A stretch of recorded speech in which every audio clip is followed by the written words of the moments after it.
I'm concerned about the future because I know what's coming down the line.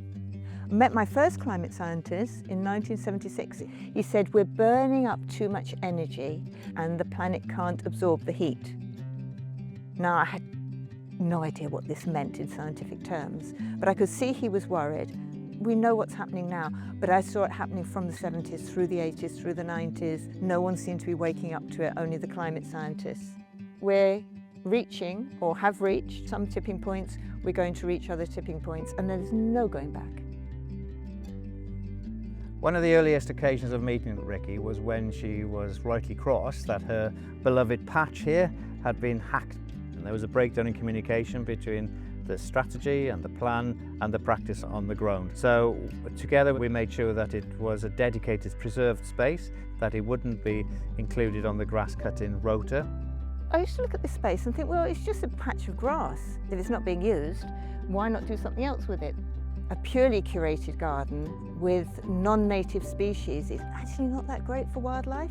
So if you plant things like these kind of thistles and sage and lavender, the bees love it and you see loads and loads and loads of bees. Insects are the life form that is being most affected currently on the planet, and we're totally dependent on them. And all the other species that feed off them are dependent on them.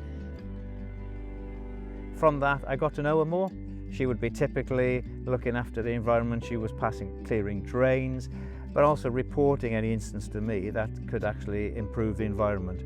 I realised how much she's involved, not just in her patch here, but in the wilder field of climate change with Climate Action Plymouth, promoting the information about climate change, promoting action that can do to help mitigate it, no matter how small, no matter how big, writing literature and giving talks to people to educate them about the threat of climate change and which actions could happen on a local scale such as this or on a wider scale. So I got this message from Friends of the Earth. Would you like to be a member of a local climate action group? And I said, yes, I'd love to be a member of a climate action group.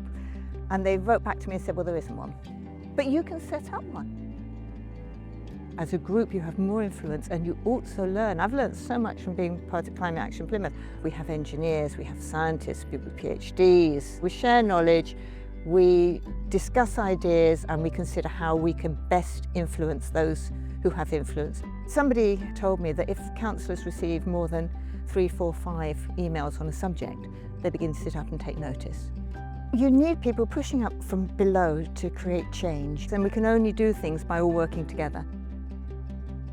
So I'm learning as I go along. I'm not a botanist, I'm not a horticulturalist. I just really like plants, and I think if there could be as many spaces planted up with wildflowers as possible, I think it would make a difference.